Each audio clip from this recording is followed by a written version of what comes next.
सबको जय श्री कृष्ण। जय श्री कृष्ण। जय सिया राम। जय सिया राम। जय श्रीमन नारायण। जय श्रीमन नारायण। जय जय श्री राधे। जय जय श्री पुरुषोत्तम मास की जय।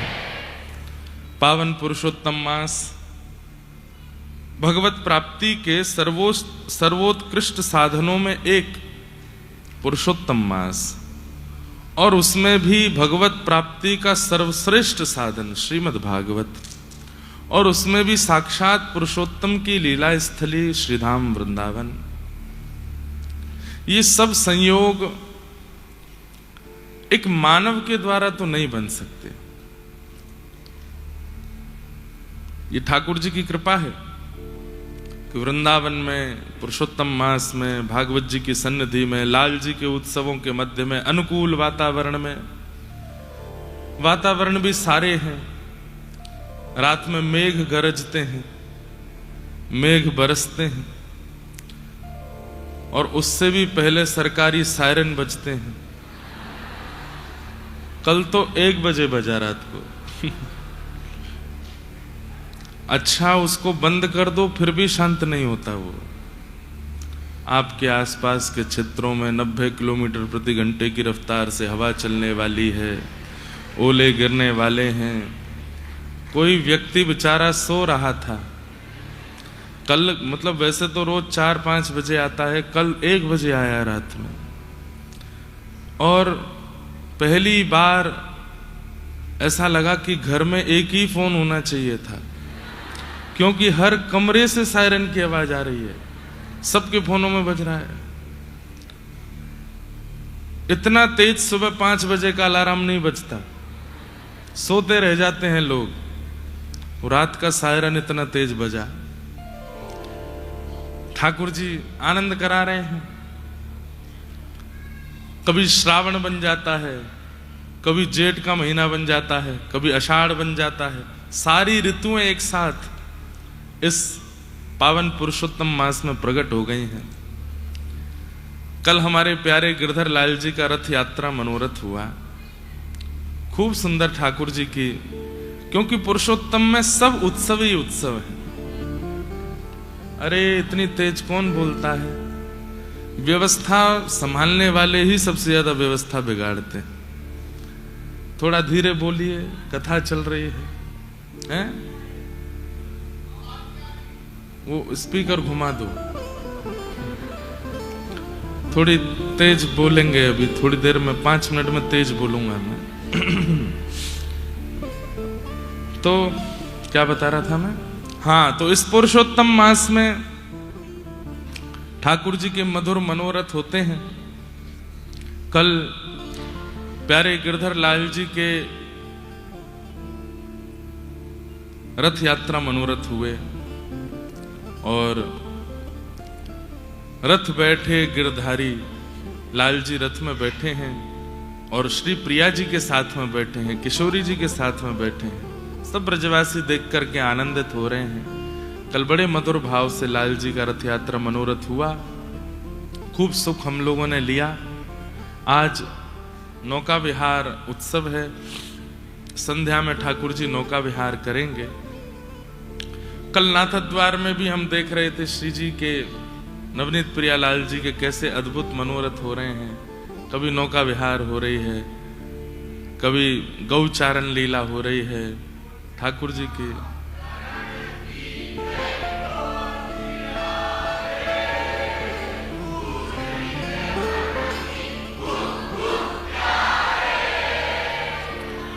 विश्व को मनोरथ करना, उत्सव करना तो पुष्टि मार्ग ने ही सिखाया। हमारे श्री जी के ऐसे ऐसे उत्सव होते हैं, ये उत्सवों की श्रृंखला। अरे बहुत कुछ पुष्टि मार्गीय के ऋणी हैं हम लोग, कि वहां से बहुत कुछ प्राप्त हुआ। ठाकुर जी की नित्य सेवा, ठाकुर जी की सेवा में ठाकुर जी के सुख का विचार, ठाकुर जी की सेवा में भोग सामग्री कैसी हो, पोशाक कैसी हो, श्रृंगार कैसा हो, उत्सव कैसे हो, मनोरथ कैसे हो, सब गुसाई जी की कृपा है। गुसाई जी ने कृपा करके सबको दिया। ऐसे अद्भुत मनोरथ होते हैं, देख करके अनुभव करके आनंद आता है। व्रजमंडल उत्सवों की भूमि है। यहाँ उत्सव ही होते हैं, नित्य मंगल, दिन रात उत्सव चलते रहते हैं। हमारे श्री रंग मंदिर में, रंगजी में आप यदि जाएंगे 365 दिन में 400 उत्सव होते हैं। 365 दिन में 400 उत्सव। आप कहोगे ये कैसे संभव? एक दिन में 2-2 उत्सव भी होते हैं, सुबह कुछ और शाम को कुछ और। इतने उत्सव होते हैं। हमारे श्री संप्रदाय में भी खूब उत्सव होते हैं। सब संप्रदायों में उत्सव प्रधान है हमारे सारे संप्रदाय। जहां पर व्यक्ति संसारी विषादों को भूल करके ठाकुर जी की सेवा में आनंदित हो, वह उत्सव होता है। और उसमें भी पुरुषोत्तम मास तो अति प्रिय है ठाकुर जी को उत्सवों के लिए। तो आज शाम को 5:30 बजे से ठाकुर जी का नौका विहार मनोरथ होगा। सब लोग आइएगा, दर्शन करते करते निकलते रहिएगा। बैठने की व्यवस्था वहां नहीं है ज्यादा। खूब आनंद हम करेंगे। अपने वचन के अनुसार कल मैंने कहा था कि आज मैं वेणु गीत सुनाऊंगा। प्रसंग तो अब आगे गोवर्धन पूजा से जाना चाहिए रास की ओर, लेकिन वृंदावन में बैठे हैं और वेणु गीत ना, मतलब भागवत जी के कई ऐसे प्रसंग हैं उनके लिए मुझे माहौल चाहिए होता है। और यदि मुझे माहौल मिल जाए, मैं अभिमानवश नहीं बोल रहा हूं, ये भागवत जी की कृपा है, यदि माहौल मिल जाए तो आप नेत्र बंद कर लेना, आपको ठाकुर जी का अनुभव हो जाएगा। ऐसे ऐसे भाव भागवत जी में। गोपियों के द्वारा गाया गया वेणु गीत। सबसे पहला गीत है गोपियों का वेणु गीत, उसके बाद गोपी गीत, उसके बाद युगल गीत और उसके बाद भ्रमर गीत। ये गोपियों के गीत हैं। उसमें सबसे पहला गीत जो गोपियों ने व्रज लीला में गाया वो है वेणु गीत।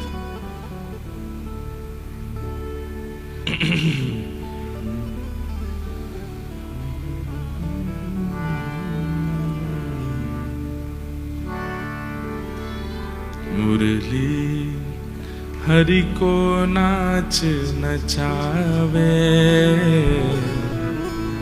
मुरली हरि को नाच नचावे,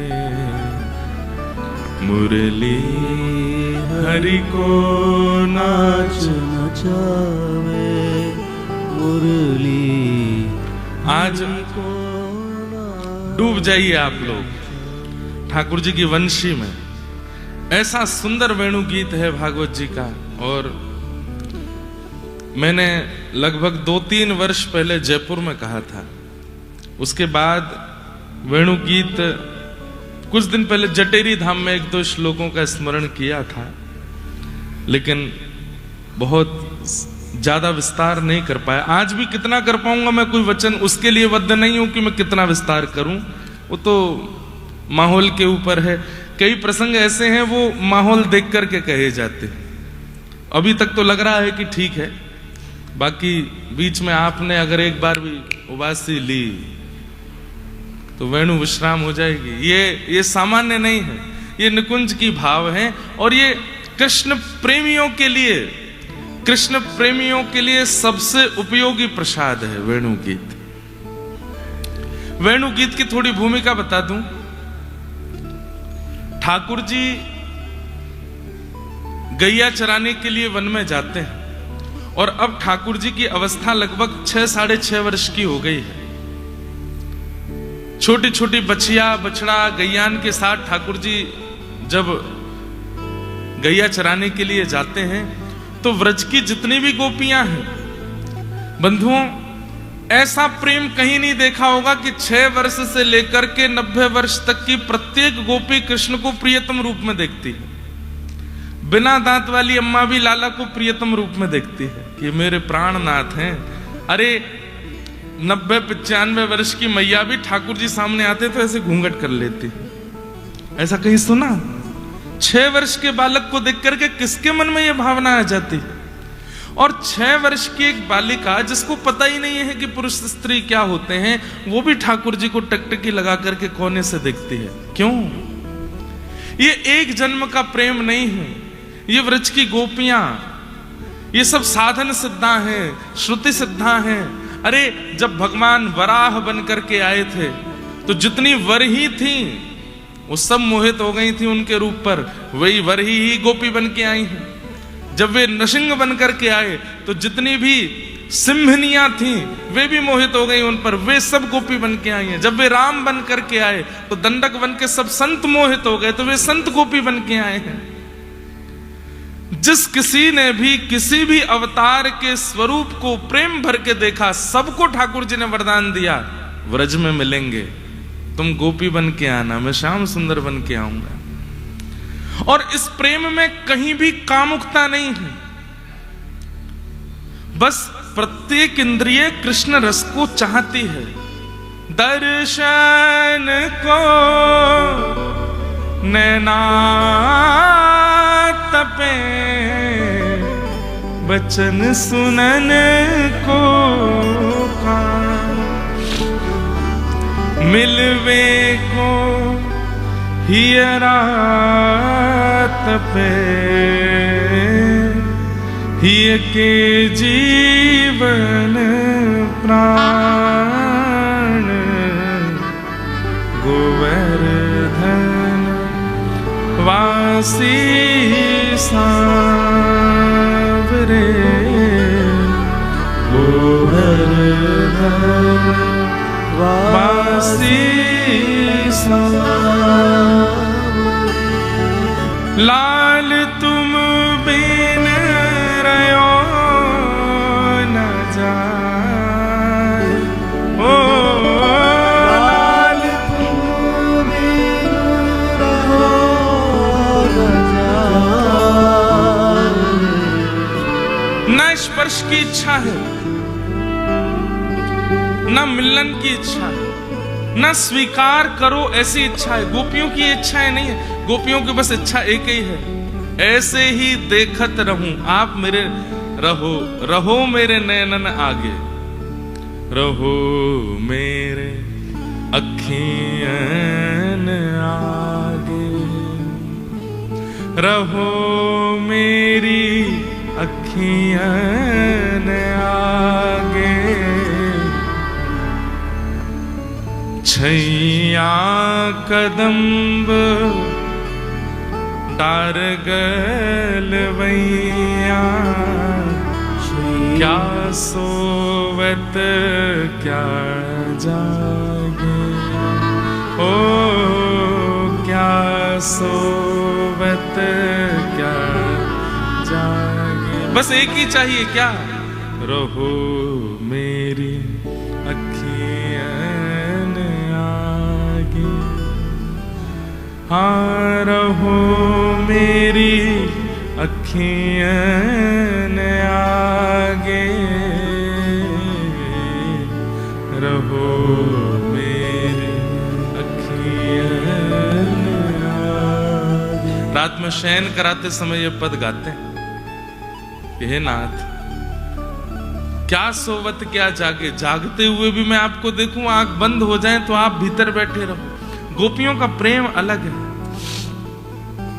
तो वेणु गीत का मूल रूप क्या है कि ठाकुर जी वन में जाते हैं, और वन में कितनी दूर जाते हैं कुछ पता नहीं है। तो जब तक ठाकुर जी लौट के नहीं आते, व्रज की सब गोपियां इतनी व्याकुल रहती हैं, इतनी ज्यादा बेचैन हो जाती हैं कि व्रज सूना लग रहा है, वृंदावन सूना लग रहा है, हम वृंदावन के प्राण तो बाहर चले गए हैं। तो उस समय गोपियां इतनी व्याकुल हो जाती हैं, वो एक एक समय 3-3 युग के समान लगता है, एक एक क्षण की कब होगी संध्या, कब वेणु रव सुनाई देगा, कब श्याम सुंदर लौट करके वृंदावन आवेंगे। ठाकुर जी सुबह ही चले जाते हैं, अगर आज के समय के अनुसार कहें तो 9:30-10 बजे ठाकुर जी निकल जाते हैं, शाम को लौट के आते हैं 5 बजे। अब ये पूरा समय कैसे निकले? क्यों? रात्रि 6:30-7 बजे तो सो जाते हैं ठाकुर जी, और फिर पूरी रात दर्शन नहीं होता। ये बीच का ही तो समय था प्रकाश का, जिसमें श्याम सुंदर दिखते थे, उसमें भी गैया चराने चले गए। अब हम कैसे जिए? तब सब गोपियों के मन के भाव को ठाकुर जी पहचान गए, और कृष्ण प्रेम में जितनी भी पगी हुई गोपियां हैं, उन सबको वन की वंशी सुनाई देती है। ठाकुर जी मधुर वंशी बजाते हैं और जैसे ही वेणु सुनाई देती है, वेणु कान में जाते ही सबके नेत्र बंद हो जाते हैं और अपने अपने घरों में बैठे बैठे ही श्याम सुंदर के दर्शन होने लग जाते हैं। कैसे वृक्ष हैं, कैसी ब्यार है, कैसी हवा है, कैसी घास है, कैसी नदी है, कैसा सूर्य है, कैसी वहां की परिस्थिति। मतलब गोपियां बैठी तो अपने घर में होती हैं लेकिन पहुंच वहीं जाती हैं जहां श्याम सुंदर होते हैं। ये वेणु गीत है। अब वहां गोपियां झुंड बना करके अपने अपने दर्शन बता रही हैं। कोई गोपी कुछ बता रही है, कोई गोपी कुछ बता रही है, और वे सब सत्य ही बता रही हैं। उन सबको एक जैसा ही दिख रहा है, लेकिन कुछ किसी किसी को विशेष दिख रहा है, किसी किसी को और ज्यादा विशेष दिख रहा है। वे आपस में चर्चा कर रही हैं। यही है वेणु गीत।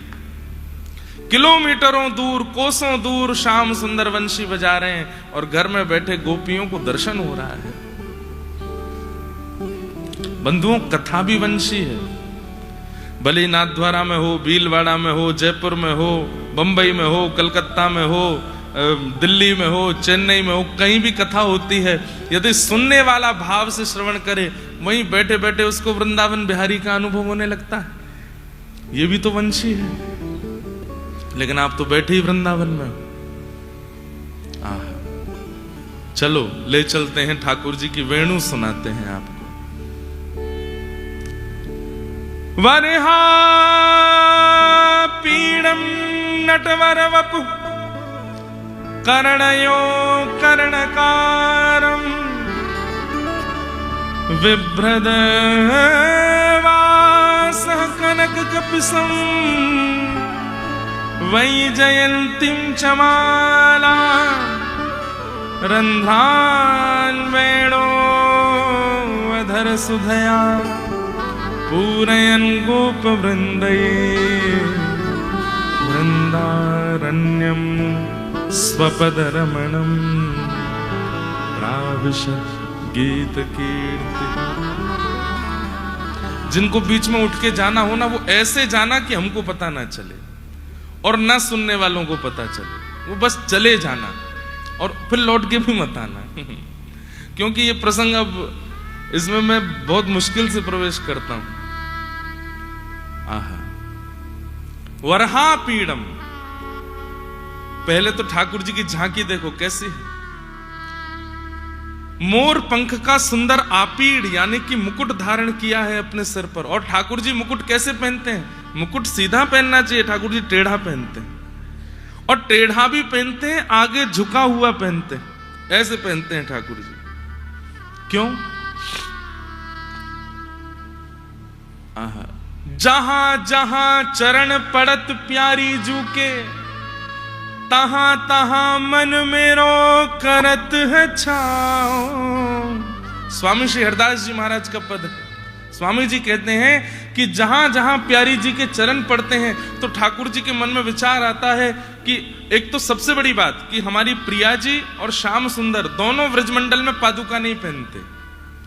चाहे सर्दी हो, चाहे गर्मी हो, चाहे कीचड़ हो, चाहे वर्षा हो, चाहे कैसी ऋतु हो, सबसे बड़ी बात कि श्री राधा रानी और ठाकुर जी व्रजमंडल में पादुका नहीं पहनते, बिना पादुका के ही चलते।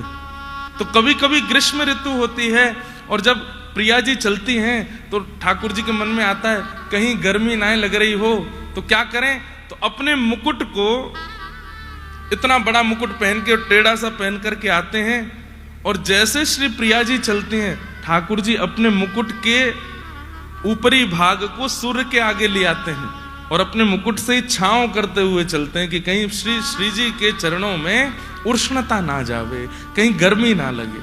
जहां जहां चरण पड़त प्यारी जू के, तहां तहां मन मेरो करत है छांव। मेरी बहु मूर्ति सेवा सवारती, कोई चवर डोराती, कोई बीड़ी पवाती। ठाकुर जी कह रहे हैं कि प्रिया जी की सेवा में तुमको दिख रहा है कि ललिता है, विशाखा है, आदि आदि सब सखियां हैं। वास्तव में मैं ही अनेक रूप धारण करके श्री प्रिया जी की सेवा करता हूं। मैं ही चवर डुराता हूं, मैं ही बीड़ी पवाता हूं, मैं ही महावर लगाता हूं, मैं ही पीकदानी लेके खड़ा रहता हूं। स्वामी श्री हरदास जी महाराज गाते हैं तो वरहा पीड़म खूब बड़ा और टेढ़ा मुकुट पहना है, किसका? मोर पंख का। नटवर वपु, नटों में वर जो श्रेष्ठ हैं, आकर्षण करने वाले। ठाकुर जी का श्री अंग कैसा है? बोले एक बार यदि आपको दिख गए भूल से भी भुला नहीं पाओगे। आप कहोगे मैं अपनी आंखें बंद कर लूंगा, नहीं देखूंगा श्याम सुंदर को, तो वे ऐसा कुछ बोल देंगे जो कानों में चला जाएगा और कानों से उनके पास खींचे चले जाओगे। आप कहोगे मैं कान भी बंद कर लूंगा। अब कैसे श्याम सुंदर खींचेंगे? तो उनके तन की सुगंधी नाक से चली जाएगी, उससे खींचे चले जाओगे। आप कहो मैं नाक भी बंद कर लूं तो? ठाकुर जी अपने अधरामृत का थोड़ा रस आपके मुख में दे देंगे, उससे उनके हो जाओगे। बोले मैं मुंह भी बांध लूंगा। अब कैसे श्याम सुंदर अपनाएंगे? तो बोले अपने बाम हस्त की कनिष्ठ उंगली से जरा सा आपको छू देंगे, उससे उनके पीछे पड़ जाओगे। वो स्पर्श ही इतना अद्भुत होगा कि उनको छोड़ नहीं पाओगे फिर। तो ऐसे आकर्षण करने वाले हैं, इसलिए उनका नाम है नटवर। आकर्षण करने वालों में सबसे श्रेष्ठ नटवर वपु। कर्णयो कर्णकारम, कान दो हैं लेकिन कुंडल एक ही पहनते हैं। और काय का कुंडल पहनते हैं? बोले कन्नेर के फूल का पहनते हैं। कैसे पहनते हैं? बोले कभी इस कान में लगा लेते हैं, वहां से मधुमंगल के ए लाला मां बढ़िया ना लग रो या बारे में पहन, तो उसको यहां से निकाल के उछालते हैं ऊपर, और दूसरा कान ऐसे कर लेते हैं तो पुष्पा के यहीं लगता है सीधे। बढ़िया है, हाँ लाला अब बढ़िया लग रहा हो। तो श्रीदामा वहां से ना ना ना ना वहां बढ़िया ना, यहां लगा, तो फिर निकालते हैं, फिर उछालते हैं, फिर यहां पहन लेते हैं। कैसी मधुर छवि है। अरे पुष्प को निकाल के सीधे यहां खोंच लो ना, उछालते हैं। ये ठाकुर जी की अदा है। कर्णयो कर्णकारम बिभ्रदवासः कनक कपिसम।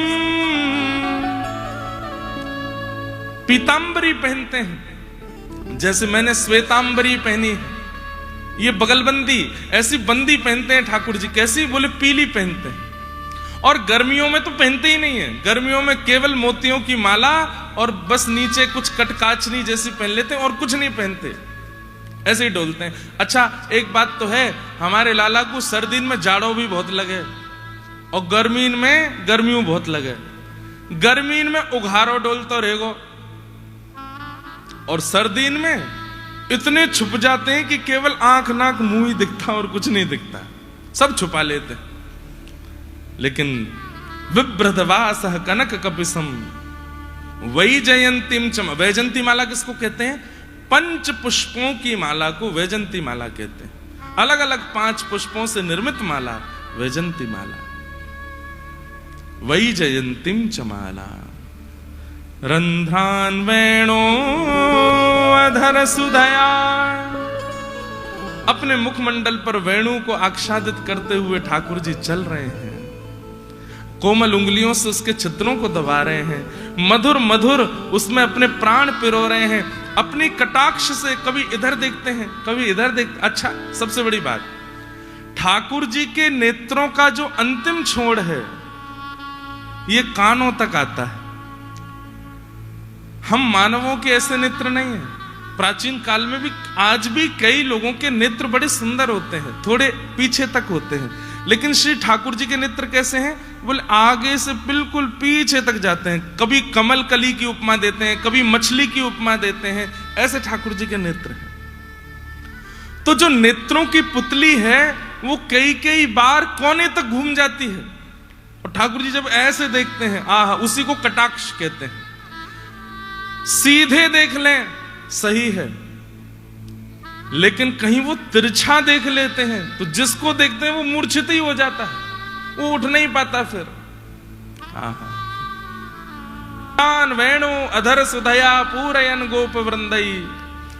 और गोप ग्वाल लाला की सुंदर छवि का वर्णन करते हुए चल रहे। वारे लाला तेरी चाल कैसी अद्भुत लग रही है। बाकी चाल चलत गोकुल में छैल छबीलो प्यारो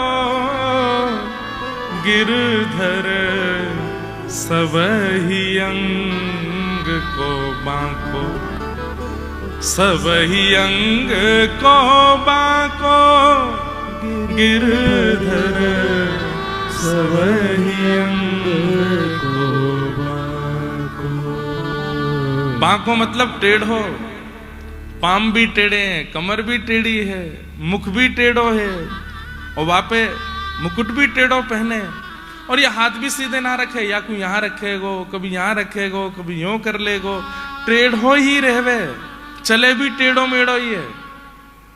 आहा, गोप ग्वाल ठाकुर जी की बात छवि को वर्णन कर रहे हैं। अरे लाला ने क्यों ठाड़ो है जा, तेरो दर्शन कर लूं, ठाकुर जी वैसे ठाड़े है जाए। अरे लाला ने ऐसे ठाड़े है जा, वैसे ठाकुर जी जैसे जैसे ग्वाला कहते हैं वैसे ठाकुर जी ठाड़े है जाए, और सब ग्वाला उनका दर्शन करते हैं। आहा, पूरयन गोप वृंदई वृंदारण्यम स्वपद रमणम प्रावशत गीत कीर्ति। जैसे ही अपने चरणों को आगे की ओर रखते हैं तो जिस क्षेत्र में ठाकुर जी का चरण कमल पधराया जा आ रहा है, उस क्षेत्र की रज जो है वो अपने आप को सौभाग्यशाली मानती है, और ठाकुर जी के श्री चरण पड़ते ही उस पूरी भूमि के क्षेत्र में एक सुंदर आकृति बन जाती है, सुगंधी आने लग जाती है, जल प्रवाह होने लगता है, मानो जैसे नेत्रों से प्रेमाश्रु छलक पड़े हों भूदेवी के। ऐसे ठाकुर जी मधुर रूप धारण करके वन की ओर जा रहे हैं। मैया ने अद्भुत श्रृंगार किया है, और गोपियां अपने अपने घरों में बैठ के व्याकुल हो रही हैं कि अब श्याम सुंदर चले जाएंगे, हम कैसे देखेंगे इनको। अरे जा रहे हैं, कम से कम अभी तो देख लो। तो कोई छत पर खड़ी है, कोई अटारी पर खड़ी है, कोई द्वार पर आ गई है, किसी ने खिड़की खोल ली है, और तभी गायों का झुंड निकल रहा है, और बस प्रतीक्षा हो रही है, अब आएंगे श्याम सुंदर, अब आएंगे श्याम सुंदर। 9 लाख गैया हैं, और जैसे ही ठाकुर जी निकलते हैं, कैसी अद्भुतता है कि एक भी गोपी नहीं बचती है, सबको देख लेते हैं ठाकुर जी। याकू भी देख लियो, या के सामने घरवारी वाकू भी देख लियो, ऊपर जो खड़ी है वाकू भी देख लियो, सबको ठाकुर जी देखते हुए जा रहे हैं। और तब गोपियां वेणु गीत गाना प्रारंभ करते हैं। अक्षणवताम फलमिदं न परम विदाम, सख्यः प्रसूननु विवेशयतोर्वयस्यै,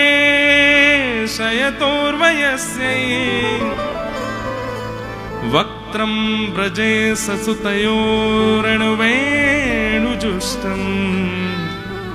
यैर्वा निपीतमनुरक्त कटाक्षमोक्षम्। आप सबसे प्रार्थना भैया इसका अनुभव कीजिएगा, बन जाइए गोपी और नेत्र बंद करके अनुभव करो क्या कह रही हैं, कैसे कैसे भावों का वर्णन गोपियां कर रही हैं। गोपियां कह रही हैं, अरे नेत्रधारियों, जिनके पास भी नेत्र हैं, सावधानी से हमारी बात सुन लो। बोले क्या? यदि इन नेत्रों से तुमने पूरा ब्रह्मांड देखा और गैया चराते हुए श्याम सुंदर को नहीं देखा है, तो इन नेत्रों को पाकर के तुमने कुछ नहीं देखा। जब वे श्याम सुंदर अपने नंद भवन से निकलते हैं, तम गोरजच्छुरित कुंतल मद्दवरः वन्य प्रसून रुचिरे क्षण चारुहासम। गायों की खुरों की रज उड़ती है, और वो उड़ उड़ करके जब श्याम सुंदर के मुखमंडल पर जाकर के लग जाती है, कुछ बोहों के ऊपर चिन्ह बनाती है, कुछ गाल पर चिन्ह बनाती है, कुछ ठाकुर जी के तिलक पर चिन्ह बनाती है, श्री अंग पर लग जाती है। अरे यशोदा तो बहुत सुंदर श्रृंगार करे, लेकिन इन गैयान की रज लगवे के बाद श्याम सुंदर जितने प्यारे लगते हैं, वाको कहा वर्णन करें हम। इतने प्यारे श्याम सुंदर अपने कटाक्ष से, आहा, कभी इधर देख रहे हैं, कभी इधर देख रहे हैं, कभी इधर देख रहे हैं, और जाकू देखते जा रहे हैं, वही निहाल है तो जा रहे हैं। कटाक्ष मोक्षम, अरे मोक्ष मिल गया हो, माने जैसे एक बार इनके इस रूप को देख के कि बस अभी प्राण चले जाएं, अब जीवित नहीं रहना, अब कुछ और देखना नहीं है। देखो चाहत कमल नयन को, निस दिन रहत उदासी अखियां, हरि दर्शन की प्यासी, हरि दर्शन की प्यासी अखियां, हरि दर्शन की प्यासी। केसर तिलक मोतिन की माला, वृंदावन के वासी, नेह लगाए त्याग गए तृण सम, डार गए गल फांसी अखियां, हरि दर्शन की प्यासी। एक बात बताऊं, हमारी सारी इंद्रियां भटकती रहती हैं। जीव को कभी कचौड़ी खवाओ, कभी जलेबी खवाओ, कभी बेड़ई खवाओ, कभी कछू खवाओ, दार बाटी खवाओ, चूरमा खवाओ, लेकिन आपकी जीव कभी किसी वस्तु को पाके ऐसा हुआ कि तृप्त हो गई और कह दे अब कुछ नहीं चाहिए। अरे जिसके प्राप्त हो जाने के बाद में आपकी आपकी आपकी भावना कह दे बस अब कुछ नहीं चाहिए, समझो वही वास्तविक वस्तु है। लेकिन आप संसार के हर व्यंजन का स्वाद ले लेते हैं, हर रूप को देख लेते हैं, उसके बाद भी आपकी इंद्रियां कभी नहीं कहती कि बस अब मैं तृप्त हो गई ना। क्यों?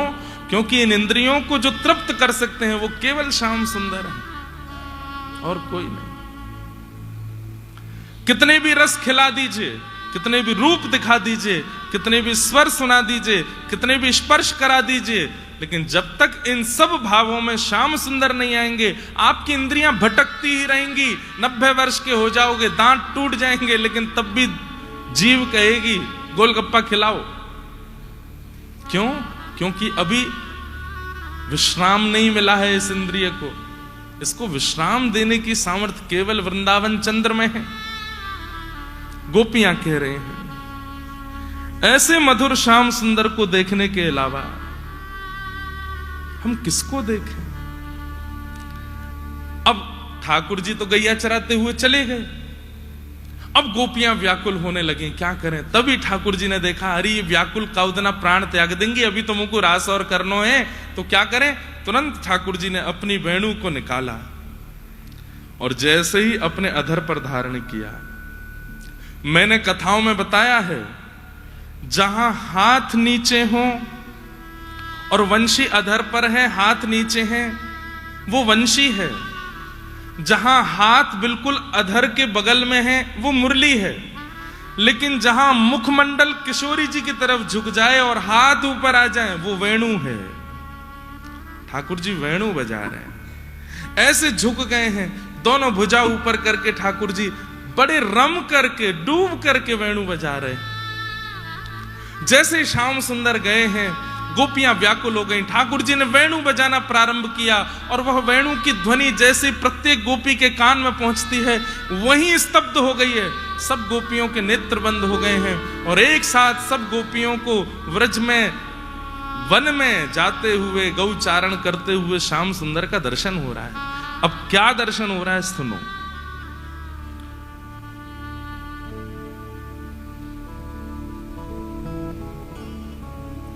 किचूत प्रवाल हस्तमकोपलब्ज मालानुप्रक्त परिधान विचित्र वेशौ मध्ये विरेज तुरलम पशुपाल गोष्ठ्यां रंगे यथा नटवरौ क्वच गायमानौ। गोपियां कह रही हैं अरे ये देखो श्याम सुंदर क्या कर रहे हैं। यशोदा मैया ने इतना सुंदर श्रृंगार करके भेजो, लेकिन जैसे जैसे वन में प्रवेश कर रहे हैं ठाकुर जी वन में जाके अपना श्रृंगार विशेष श्रृंगार उतार के अपने हाथ से कुछ अलग श्रृंगार कर रहे हैं। कैसे बन रहे हैं? बोले बनमाली बन रहे हैं। वनमाली कैसे बन रहे हैं?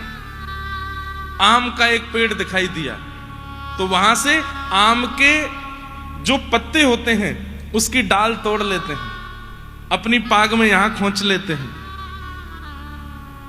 एक नहीं खोंचते, एक यहां पे, एक यहां पे, एक यहां पे, एक यहां पे, ऐसे ठाकुर जी की पीली पाग, और पीली पाग के ऊपर मानो जैसे ऐसे आम के पत्ते लटक रहे हैं। वो बीच बीच में ठाकुर जी के कभी आंख पे आते हैं, गाल पे आते हैं, मानो वे पत्र भी कहते हैं कि हम ठाकुर जी को अंग स्पर्श कर लें, तो ठाकुर जी ऐसे धीमे से उनको हटाते हैं। और केवल इतना ही नहीं कर रहे हैं, कहीं कोई पुष्प मिल जाते हैं तो पुष्पों को इकट्ठा करते हैं। कैसा श्रृंगार, स्वयं श्याम सुंदर अपना श्रृंगार कर रहे हैं। यहां पर गुलाबी पुष्प मिला, आगे श्वेत पुष्प मिला, उन पुष्पों को इकट्ठा कर रहे हैं। मधुमंगल कह रहे हैं लाला कहा करेगो? बोले देख तो जा, कहा करूंगो।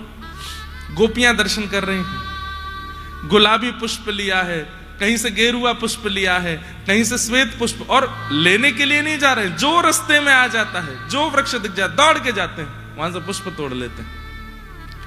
और सारे पुष्पों को तोड़ करके खूब एक गुच्छा बना करके उसमें एक सूत बांध देते हैं सूखी, और उसका एक गुच्छा गुलदस्ता जैसा छोटा सा बन जाता है। फिर उसको लेके उसको पाग में लगाते हैं। अरे मधुमंगल कैसा लग रहा हूं? बोले बहुत जोर को लग रहा है लाला, हमारी भी लगा दे। बोले चल बावड़े, तू ना लगे कोई, हम बढ़िया, मोछों गिर जाए तो लगा लियो। फिर आगे ग्वाल बाल जाते हैं, वे पुष्पों के गुच्छे बना बना करके लाते हैं। तो जितने लाते हैं सब पहन लेते हैं ठाकुर जी। किसी को बाजूबंद में लगा लिया, किसी को अपनी कमर में खोंच लिया, किसी को यहाँ पीछे अपनी शिखा में लगा लिया, कोई यहाँ कानों के ऊपर लगा लिए। सब जगह ठाकुर जी उन पुष्पों के गुच्छों को लगा करके चल रहे हैं। हाँ हाँ, तभी ठाकुर जी गैयाओं की ओर देखते हैं और मन में आता है कि ये गैया दूर दूर है जाएं ग्वाल बालन के कारण, तो ऐसा कहा करूं कि सब मेरे समीप आ जाए। ये सब दर्शन गोपियों को हो रहा है घर में। तभी ठाकुर जी खूब सारी कुशा, लंबी लंबी घास, उनको झुंड में तोड़ते हैं, उनको खोंचना शुरू करते हैं। किसी को पाग में, किसी को अपने बाजूबंद में, हाथ के कड़ूला में, कमर में, सब जगह खोंच लेते हैं। और फिर वनमाली बनकर के और दूरबा कृष्ण बन के, दूरबा कृष्ण बन गए हैं। पूरे अंग पर दूरबा लगी है, घास लगी है। और ठाकुर जी वेणु बजाते हैं, ऐसे वेणु का स्वर बजाते हैं जिससे सारी गाय दौड़ती दौड़ती उनके पास आती। और सबको ठाकुर जी मानो आज्ञा देते हैं कि अरे कहां घास चर रही हो, ये मेरे तन पे जो उगी है याकू पाए लो। तो एक एक गैया जाकर के अपनी जीभ से, अपने मुख से ठाकुर जी के श्री अंग पर लगी भई वह दूरबा को निकाल रही है। अब वाह चक्कर में कोई गैया की जीभ लग जाए, अब ठाकुर जी कमर पे जीभ लगे, हाथ पे जीभ लगे, सो ठाकुर जी को गुदगुदी होवे। कभी यहाँ को लुढ़के हैं, कभी वहां को लुढ़के हैं, कभी पीछे भागे हैं। गैया पूंछ उठा के आगे पीछे भग रही हैं और श्याम सुंदर के मधुर दर्शन कर रहे हैं। गोपियां कह रही हैं अरे ये कितनी भाग्यशाली हैं गैया, श्याम सुंदर के श्री अंग पर लगी भई दूरबा को कैसे आस्वादन कर रही हैं, कैसे सुखवा को ले रहे हैं। ठाकुर जी को सबसे प्रिय वनमाली भेष है। आप स्वर्ण का श्रृंगार कराओ, चांदी का श्रृंगार कराओ, मोती का श्रृंगार कराओ, सब ठाकुर जी को बढ़िया लगता है।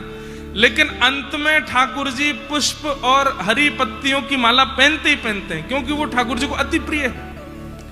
अगर व्यक्ति स्वर्ण चांदी मोती का श्रृंगार ना करावे, केवल वन की सामग्रियों से ही ठाकुर जी का श्रृंगार करे, ठाकुर जी न्योछावर हो जाते हैं, उस पर इतने प्रसन्न हो जाते हैं, ठाकुर जी को बहुत सुख मिलता है।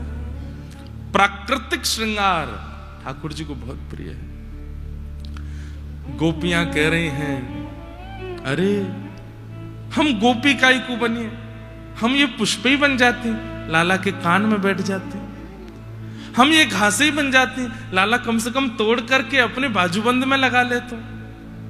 अरे हम गैयान की चरण की धूल बन जाती, उड़ करके श्री मुख पर लग जाती। एक एक करके गोपियां झुंड में आकर के बैठ गई हैं। अब ये एक गोपी अपना दर्शन करा रही है कि मुझे ऐसा दर्शन हो रहा है। तभी दूसरी गोपी कहती है अरे मेरी तो सुनो, मोए कैसे दिख रहे हैं? बोले कैसे दिख रहे हैं? गोप्यः किमाचरदयं कुशलश्म वेणु दामोदराधर सुधामपि गोपिकानां भुङ्क्ते स्वयं यद् विशिष्ट हसिंहदिन्यो हस्यत्वचोश्रुमुमुचोस्तर्वो यथार्या।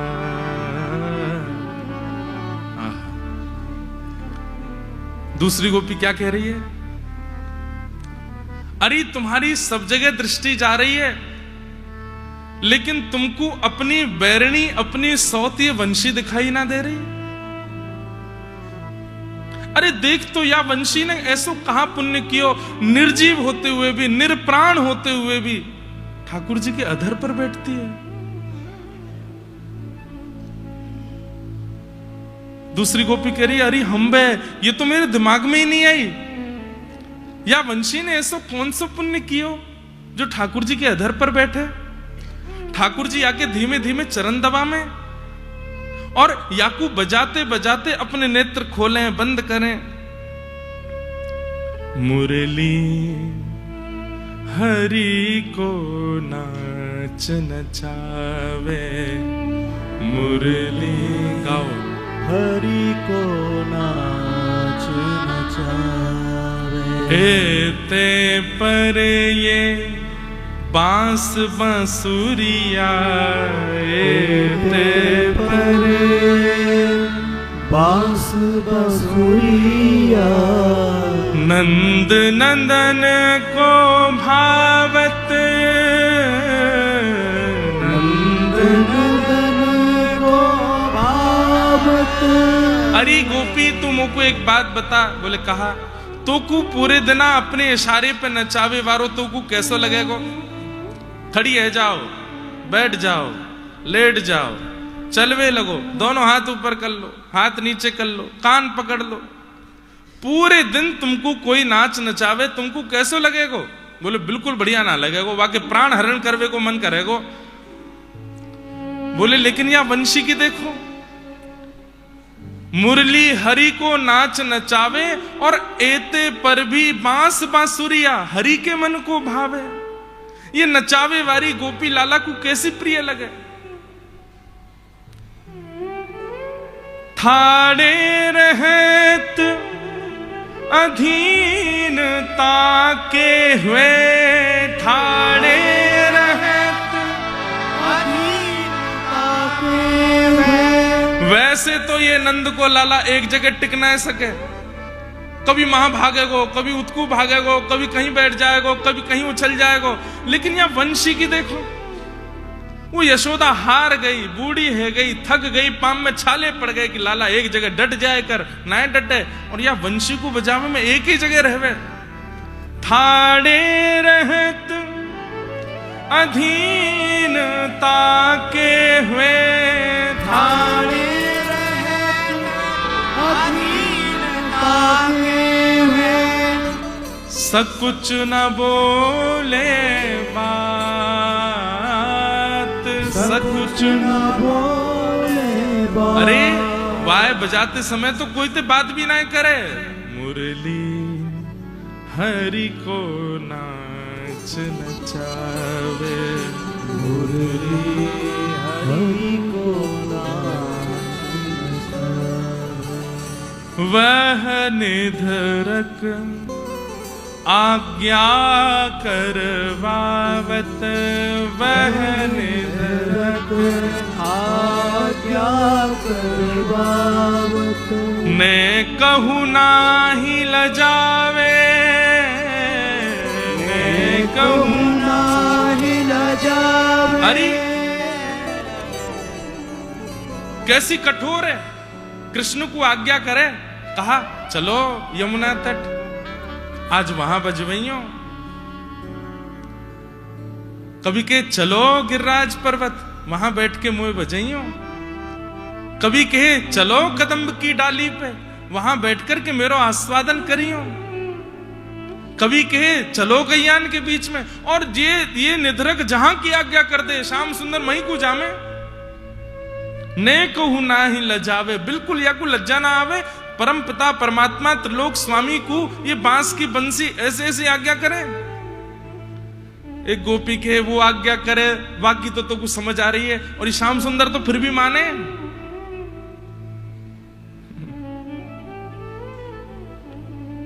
जब जानत अधीन भये हैं, जब जानत अधीन भये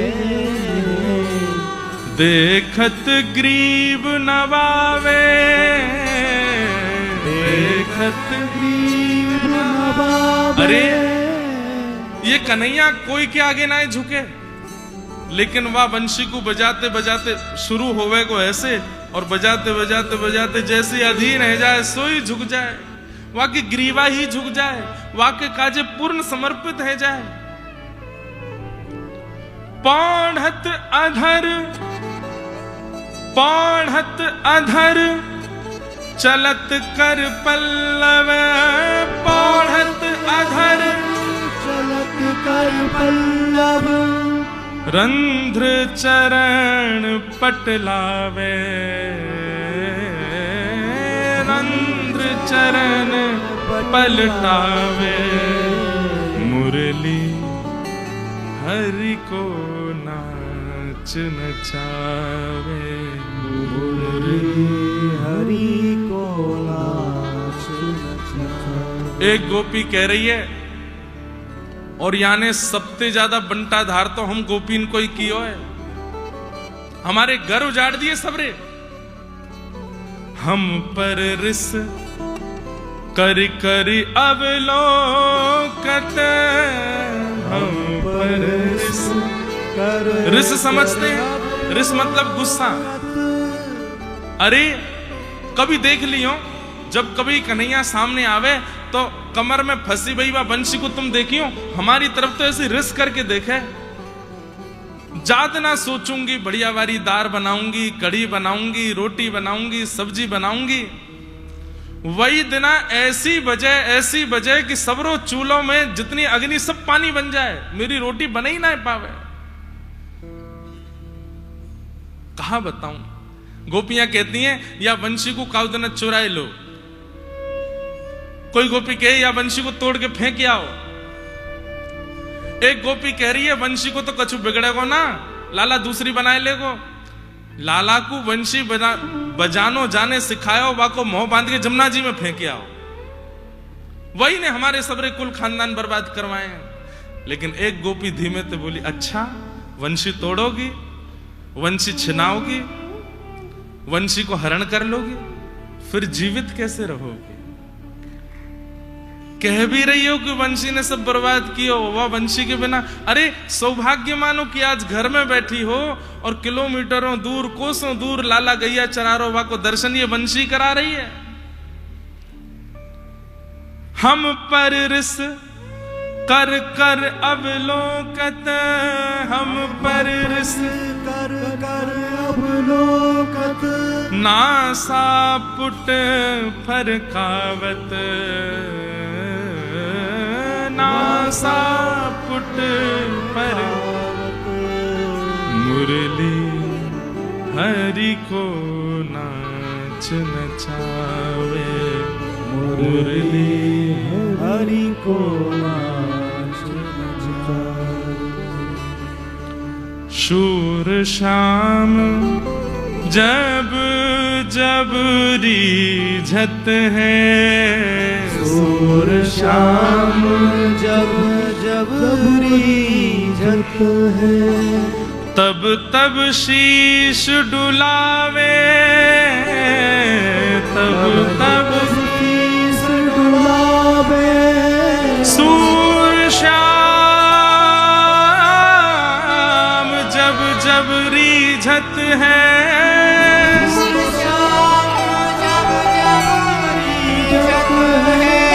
तब तब शीश डुलावे, तब तब शीश डुलावे।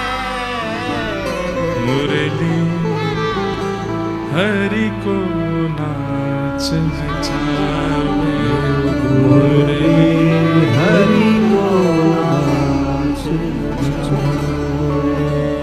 एते पर बांस बंसुरिया, एते पर बांस बंसुरिया, हरि के मन को भावे, हरि के मन को भावे, मुरली हरि को नाच मुरली हरि को नाच। गोप्यः किमाचरदयं कुशलस्म वेणु, दामोदराधर सुधामपि गोपिकानां, भुङ्क्ते स्वयं यद विशिष्ट रसं हदिन्यो। अरे ये हमारी सौत है बंसी, ये हमारी बैरनी है, 24 घंटा उनके अधर पर बैठी रहे। एक गोपी बोली, वाकु दोष देवे से अच्छो है, ये विचार करो, ऐसो माने कहा कियो जो कोई को प्राप्त नहीं है, वो अधरामृत वेणु को मिल रहा है। तब यहां गोपियां वेणु के गुण बता रही हैं, और ये गुण ऐसे गुण हैं जो हम मानव भी ला सकते हैं और ठाकुर जी के अधर के अधिकारी बन सकते हैं। कौन कौन से गुण? तब एक गोपी कहती है, बोले या वेणु को सबसे पहला गुण कहा है, ये दोष युक्त है, लेकिन अपने दोष को ठाकुर जी के आगे कभी छुपाती नहीं है। दोष क्या है? पोली है, इसके अंदर छिद्र हैं, इतने सारे छिद्र हैं, भीतर से पोली है, लेकिन अपने पोलेपन को छुपाती नहीं है, ठाकुर जी के आगे प्रस्तुत कर देती है। हम में कोई कमी है, हम में कोई दोष है, हम में पोलापन है, या हमारे अंदर किसी भी प्रकार के विकार हैं, हम दुनिया से छुपाते हैं।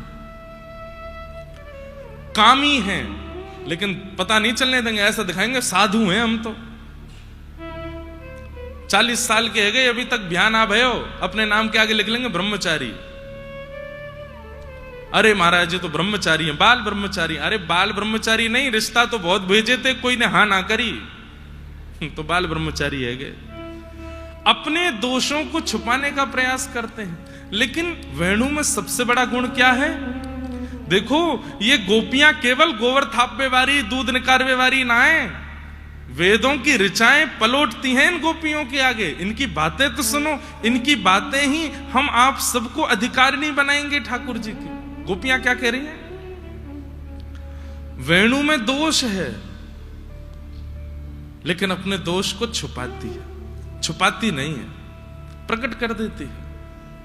मैं ऐसी हूं नाथ, अब आप चाहो तो मुझे स्वीकार करो, चाहो तो मुझे ठुकरा दो, मैं ऐसा ही। अच्छा हूं या बुरा हूं, जैसा भी हूं तुम्हारा, अच्छा हूं या बुरा हूं, जैसा भी हूं तुम्हारा, ठुकराओ ना मुझे, अब चरणों में सर झुकाऊं, ठुकराओ ना मुझे, चरणों में सर झुकाऊं। कालिया नाग के ऊपर जब ठाकुर जी नृत्य कर रहे थे, तांडव गति मुंडन पर, तांडव गति मुंडन पर, तांडव गति मुंडन पर, तांडव गति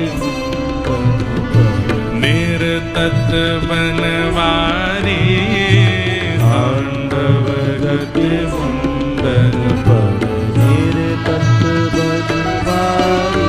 गाओ, सूरदास जी की वाणी। ठाकुर जी नृत्य कर रहे हैं कालिया नाग के ऊपर। आप कहेंगे महाराज जी विषयांतर क्यों कर दिया? ये वेणु गीत से सीधे कालिया नाग दमन पे क्यों गए? क्यों गया बताऊंगा, लेकिन अभी भाव आया है। अच्छा, मेरी आंखें बंद ही रहने वाली है तो क्षमा करना, क्योंकि आप चाहे जो करो, हम तो पहुंच गए वहां। लेकिन गाओ मेरे साथ,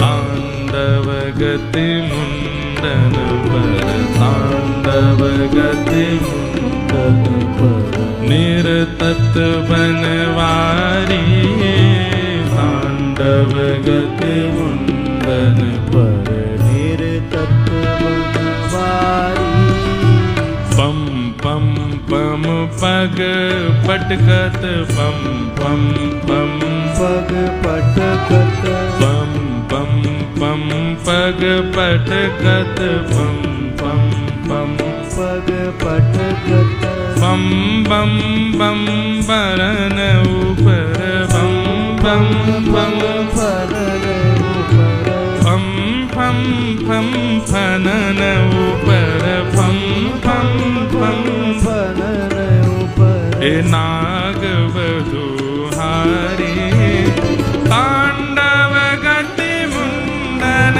पर तांडव गति मुंडन पर निरतत बनवारी तांडव गति मुंडन पर शम शम शम सनकादिक शम शम शम सनकादिक नम नम नम नारद मुनि नम नम नम नारद मुनि मम मम मम महादेव मम मम मम महादेव बम बम बलिहारी तांडव गति मुंडन पर तांडव गति मुंडन पर तांडव गति मुंडन पर तांडव गति मुंडन पर निरतत बनवारी तांडव गति मुंडन पर बिम बिम बिम विद्याधर बिम बिम बिम विद्याधर दम दम दम देव सकल दम दम दम देव सकल गम गम गम गुणि गंधर्व गम गम गम मुनि गंधर्व नाचत देत तारी तांडव गति मुंडन पर तांडव गति मुंडन पर तांडव गति मुंडन पर तांडव गति मुंडन पर हरि निरतत बनवारी तांडव गति मुंडन पर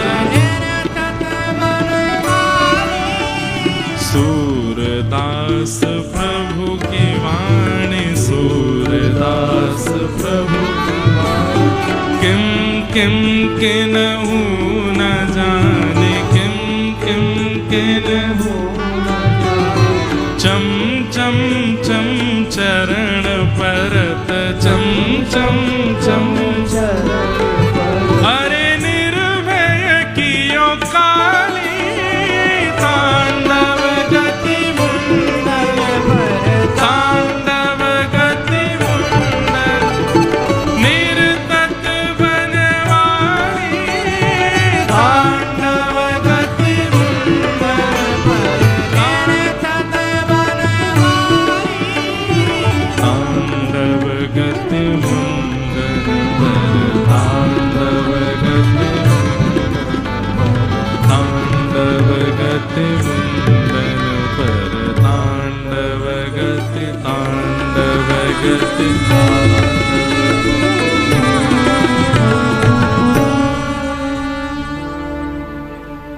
आहा पम पम पम पग पटकत पम पम अरे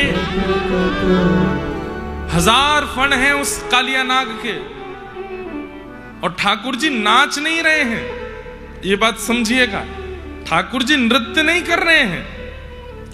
1000 फण हैं उसके, वो एक फण पर जब ठाकुर जी खड़े तो दूसरे फण से जब ठाकुर जी पर आक्रमण करता है तो ठाकुर जी उछल करके उस फण के ऊपर कूदते हैं जिस फण से वो आक्रमण। अच्छा, सर्प एक क्षण से भी कम समय में अपना फण दस देता है, 1000 फण जब एक साथ ठाकुर जी के ऊपर आक्रमण कर रहे हैं तो एक एक करके ठाकुर जी सारे फणों पर कूद रहे हैं, तो देखने में ऐसा लग रहा है कि तांडव नृत्य कर रहे हैं। ठाकुर जी तो फण पर अपना चरण रख के उसके फण को दबा रहे थे। इतने में ही इंद्र आदि देवताओं को लगा, ओहो ठाकुर जी नृत्य कर रहे हैं, वाद्य